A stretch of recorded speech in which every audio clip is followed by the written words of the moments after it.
Je m'appelle Lucien, j'ai 24 ans. Je suis né à Paris en 1938. Comme tout le monde, j'ai été appelé en Algérie.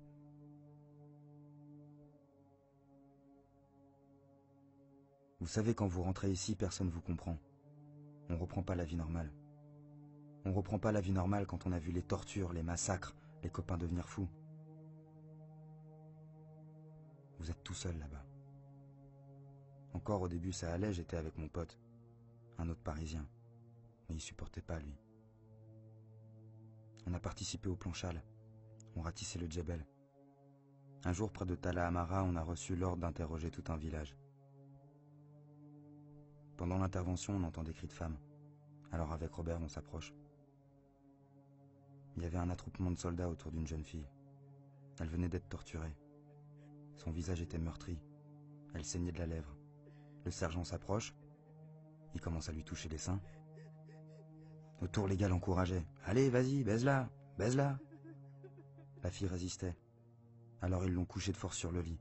Et puis le sergent l'a violée sous nos yeux. Après, ils y sont passés à plusieurs. Et le capitaine qui laissait faire.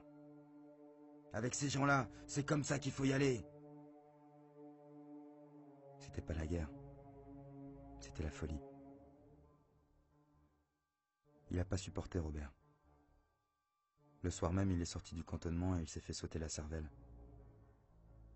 C'est à partir de là que ça a été de plus en plus dur. En rentrant, je parlais plus à personne. Il n'y a que seul que je me sentais bien.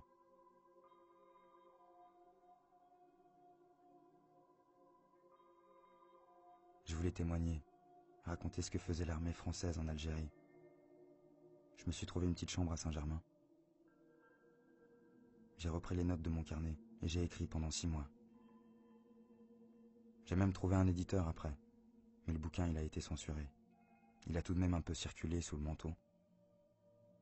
Entre-temps, j'avais fini par dénicher un poste de rédacteur dans une maison d'édition.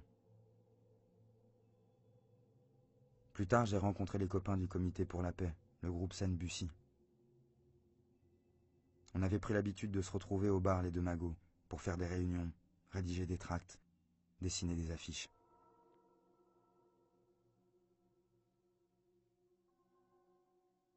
Le soir du 17 octobre, je rentrais chez moi en Solex. Il devait être 20 h. Je me souviens qu'il pleuvait. Je remontais le boulevard du Palais vers Saint-Michel. J'ai croisé quelques agents de police devant le palais de justice, mais rien d'anormal. Un peu plus loin, à la hauteur du pont, il y avait un cortège d'Algériens. Il devait être 200. La plupart étaient jeunes. Il y avait des femmes aussi. Tout le monde était bien sapé. Ils marchaient, silencieux, la tête haute. Pas un cri, pas un drapeau, pas une pancarte. J'ai garé mon Solex à l'angle du quai des Orfèvres pour regarder passer le cortège. Et tout d'un coup, une escouade de flics jaillit de la préfecture au pas de course. Certains étaient armés de mitraillettes, les autres brandissaient des bidules. De là où j'étais, je voyais la ligne de policières monter le quai et charger les manifestants au niveau du boulevard. J'ai entendu un gradé hurler « Allez-y, allez-y dessus !» Les flics m'empêchaient de traverser le pont, alors je suis remonté sur mon Solex pour passer de l'autre côté de la Seine.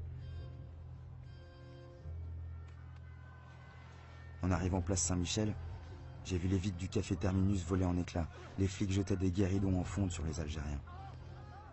Tout le monde criait. Les gens couraient dans tous les sens. Il y avait des flaques de sang par terre, des vêtements, des affaires abandonnées. Je me rappelle d'un gamin qui hurlait. Il cherchait sa mère. Les Algériens ne se défendaient même pas. Les cars se remplissent, partent en direction de la préfecture de police et reviennent vides 5 minutes plus tard.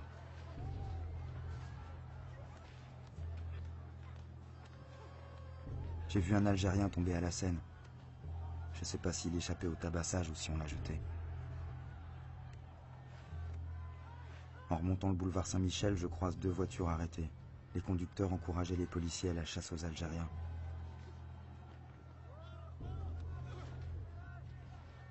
J'étais sidéré. Tout s'est passé extrêmement vite. Ça m'a rappelé Tala Amara. J'ai pas pu dormir de la nuit.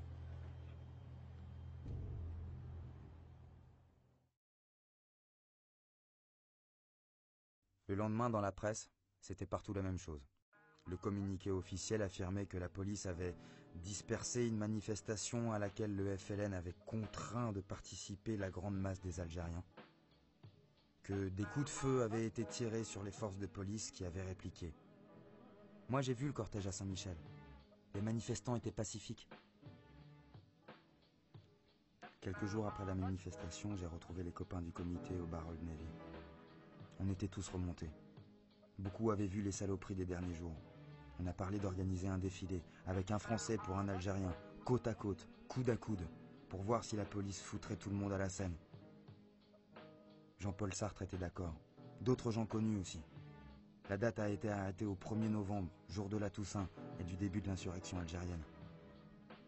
La décision est prise de présenter le projet à toutes les organisations de gauche, au PC en particulier.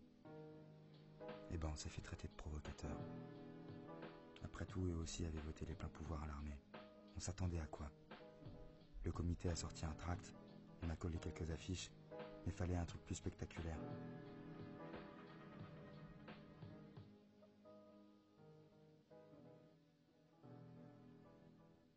Avec des copains, on a décidé de peindre sur les quais de la Seine une seule phrase. Ici, on noie les Algériens.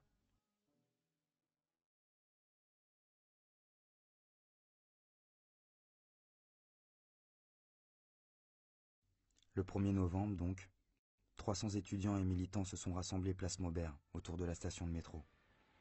Nous sommes venus aujourd'hui pour manifester contre le fascisme et la répression policière, a déclaré Sartre. La manifestation était silencieuse. À 12h15, alors qu'on était en train de se disperser, une bombe de l'OAS a explosé et fait 3 blessés. Le même jour, des militants PSU se sont rassemblés place Clichy. Il est 16h30 et 300 à 400 jeunes gens défilent place Clichy pour crier paix en Algérie. Ils lancent également des tracts qui s'intitulent 1er novembre 1954, 1er novembre 1961, pour que nos jeunes soldats regagnent leur foyer, pour que cessent les violences, pour que soit signée la paix. Le tract porte une signature Parti socialiste unifié. Dans les mois qui ont suivi, les fascistes de l'OAS ont multiplié les attentats. L'indépendance de l'Algérie était devenue inévitable.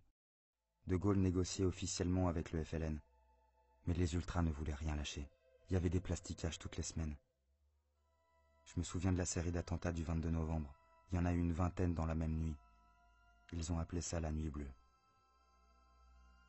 Le 7 février, à Boulogne-Billancourt, une petite fille a été défigurée par une bombe de l'OAS qui visait André Malraux. Le lendemain, un collègue me prévient qu'une manifestation interdite par Papon aura lieu le soir même, à 19h, à la Bastille, en réponse aux attentats de la veille. Je sortais du boulot à 19h30. J'ai pris la direction du boulevard Beaumarchais en Solex et je me suis garé au niveau du cirque d'hiver. En remontant le boulevard vers la Bastille, j'ai vu mon collègue qui revenait de la rue Saint-Gilles, tout amoché. Il m'a dit que les policiers avaient chargé. On a continué ensemble vers la mairie du 11e pour rejoindre le cortège qui était là-bas. Les manifestants s'étaient fait prendre en tenaille par les CRS. C'était la même police qu'en octobre qui chargeait, avec la même rage. On a juste eu le temps d'éviter une charge de CRS avant de s'enfuir par la rue de Charonne. J'ai appris pour les morts le lendemain matin. Les manifestants se sont fait pourchasser jusque dans la bouche du métro.